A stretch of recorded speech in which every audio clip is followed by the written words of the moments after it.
Welcome back in Live Now from Fox. I'm Austin Westfall. Let's get the latest on the Israel-Hamas war. And for that, we turn to retired Marine Intelligence Officer Hal Kempfer. As always, Hal, it's good to see you. Let's get straight into the news. 8 Israeli soldiers were killed in the southern Gaza Strip on Saturday, the military said, as forces continued to push in and around the southern city of Rafah.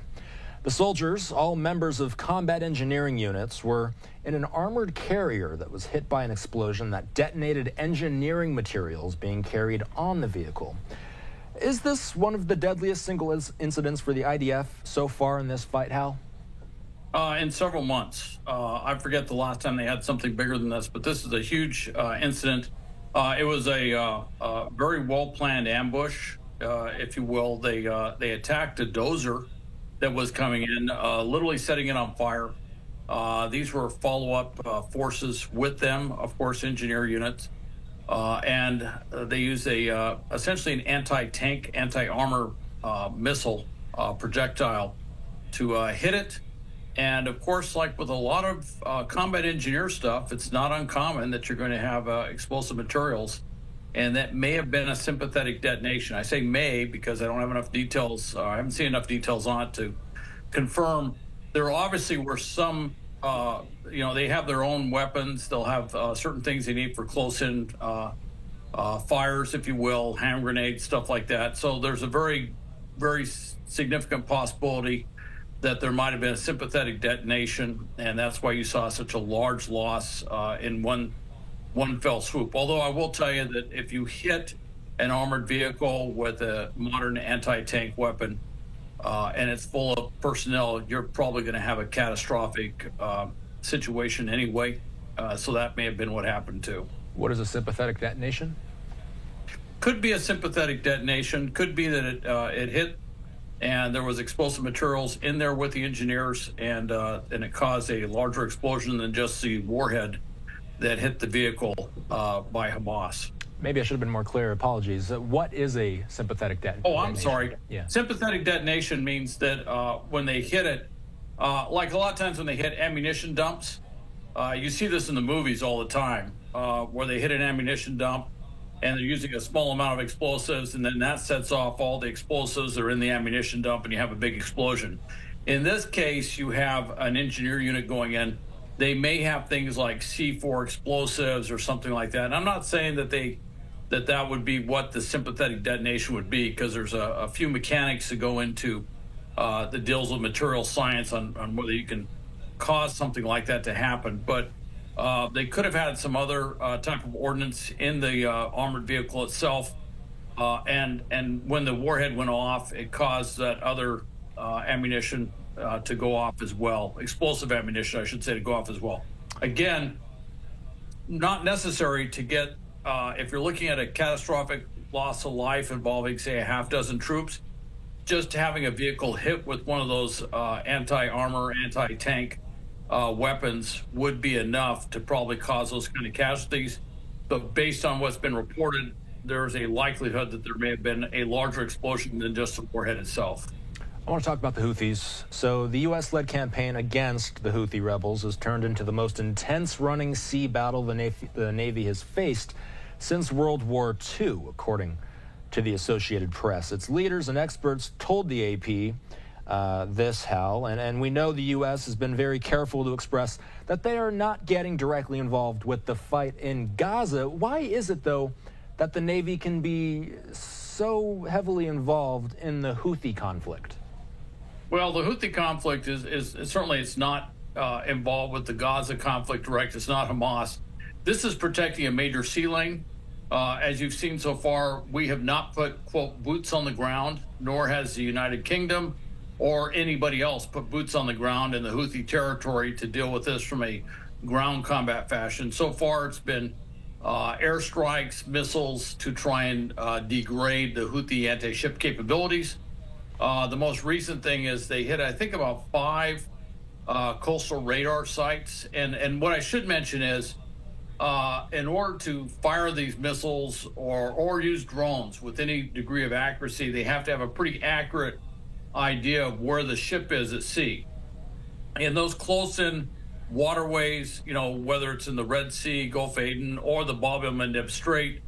The way you get that sort of detailed, this is where the ship is right now, kind of target intelligence, is through something like radar. Coastal radar would be what they have, since they don't have any other type of radar. And so what was done by coalition forces, mostly U.S., was to go in and take out these radar sites. Now, hopefully, that will degrade some of what we've seen. We've seen a rather significant uptick in the number of missiles and drones being employed by the Houthis. They've hit a couple of ships in the last few days.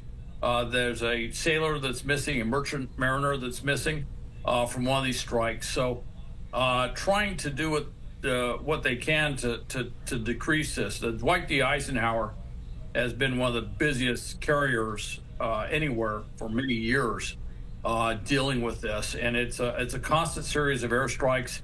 And we're seeing carrier aviation used most extensively, simply because the ground-based aviation options aren't really there. The United Kingdom flies strikes all the way down from Cyprus in order to hit the Yemen territories controlled by the Houthis. That's a really long mission. Those are long legs. You got aerial refueling issues you have to consider with stuff like that. The carrier's a lot closer. They use it. They've been using it to great effect. Of course, one thing that is not discussed, and is certainly not discussed that much, I should say, publicly, very much discussed within military and certainly on the ships, when they're doing these strike missions, there's a certain amount of risk. When you fly a manned aircraft into this type of territory, there's anti-aircraft weaponry that's there, some way, shape, or form, that you have to be cognizant of. And so with that, they have to be very precise. They have to, there are some tactics, techniques, procedures they have to employ to mitigate or minimize the risk to the airframe and the pilots themselves. And so these are combat missions in every way, shape, or form going after it. The problem that they have is we don't have boots on the ground.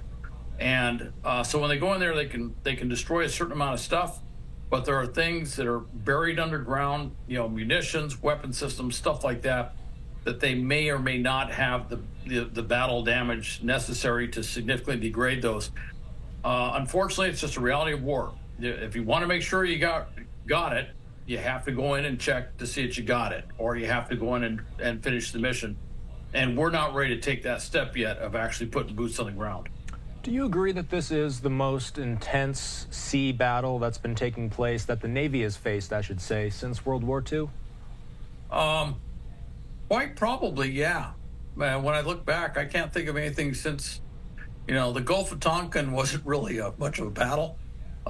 There's a lot of debate on the Gulf of Tonkin, but yeah, we really haven't. We've had some stuff in the Persian Gulf, but nothing even close to what we're looking at here for a sustained period. Although I know during the 80s, that was a kind of a high threat environment as well with what we're dealing with there. And especially when you look at the amount of sea mines that were being deployed in the Persian Gulf at that time. But we really haven't seen this. It's interesting.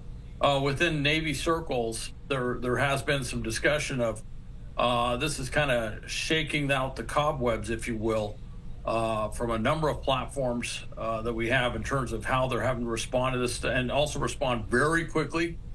The CICs, the Combat Information Centers on these ships, are getting the biggest workout they've ever seen.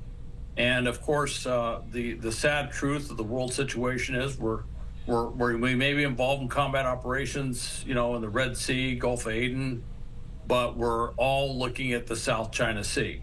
And everyone's concerned about what that could turn into, because the Chinese Navy is much larger, much more capable, a lot more missiles, a lot more everything. And so in some ways, there's a real value in what we're doing in the Red Sea and the Gulf of Aden, because it's making us a little bit sharper, more ready, should things in that other part of the world kick off. I want to talk about Iran. So they have started up new cascades of advanced centrifuges and plan to install others in the coming weeks after facing criticism over its nuclear program, according to the United Nations Atomic Watchdog on Friday. I'm curious, Hal, is this a nuclear escalation? Absolutely. There's just no other way to interpret it. Not only the U.S., the United Nations has been very vocal, which is interesting to see this amount of unity, if you will, within the United Nations. But of course, the United Nations has had sanctions imposed on Iran over its nuclear program for quite some time. But everyone is very concerned about what Iran's doing, and there is a sense that Iran is feeling somewhat liberated, if you will. They're not even making the pretense of trying to abide by any international stipulations on what they should or should not be doing. And there's a feeling, and I'm sure that that's one of the things that Israel is very cognizant of, that Iran may be working very hard to cross that threshold to having an actual working nuclear weapon and a nuclear warhead. And of course, the fear is that one of these days we're all going to wake up and there was a nuclear detonation somewhere in Iran as they were testing their first weapon. You know, we kind of went through this some years back with North Korea. You know, the great fear was North Korea was developing a weapon like this. And then sure enough, we picked up the indications that they were testing weapons underground, nuclear warheads underground, or nuclear devices, I should say.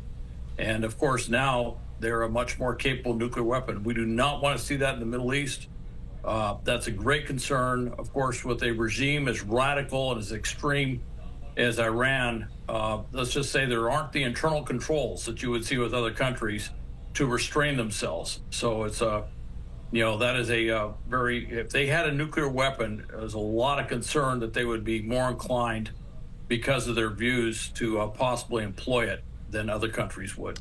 One more thing on Gaza before we go. The U.S. military is removing its humanitarian pier off the coast of Gaza because of anticipated sea conditions, according to a U.S. official that spoke with Reuters on Friday. You're looking at a tweet from a Reuters reporter. So Hal, this pier has been hampered by bad weather since it was constructed in May, and it's expensive. It's an estimated $320 million. Should the U.S. have been able to see these sea challenges coming? You know, there's limitations on any piece of technology. Even a carrier task force has to avoid going right to the middle of a hurricane. And this is just one of those things. You know, the pier is a floating pier. It has the same limitations as anything else that floats out there. It has a certain amount of resilience to the weather, but when the sea state gets to a certain condition, and we saw this, they put it in place, they kept it in place. The sea state got rougher and rougher and rougher, and eventually it started to break up, and they had to haul it off and then go through a very extensive repair process in an Israeli port. Then they had to haul it back and put it back in position. This time they're looking at what's going on. I have a feeling that somewhere there's a meteorological officer that they're leaning on very heavy to give them as accurate a weather prediction as they possibly can. And I may have, I was a senior intelligence officer in the Middle East, and I had a meteorological section assigned to me. And I did lean on them pretty heavily to figure out what the weather was going to look like. And I'm sure that's exactly what they're doing. And they're saying, rather than wait for Mother Nature to take its course and do what we think it'll probably do, let's just pull it out, bring it back to the relative safety of that port, probably the same exact port where they did the repairs, keep it there until things calm down, and then probably try and haul it out and put it back there. Of course, the thing in the background on this is, could the situation on the ground change significantly in the Gaza Strip? Could some of these crossings get opened up? Could they replicate the amount of aid flowing into the Gaza Strip that the pier would represent, or maybe exceed it? All of these are significant possibilities which would obviate the need to put the pier back in place. This is probably some of the calculus they're having as well. But right now, I think they're pretty much tired of having to fix a pier, this floating pier, and that's why they're hauling it away as a proactive move. All right, Hal, we'll leave it there on the Middle East for now. I want to take a quick commercial break. If you will, please stand by. Let's hit on the Russia-Ukraine war when we come back.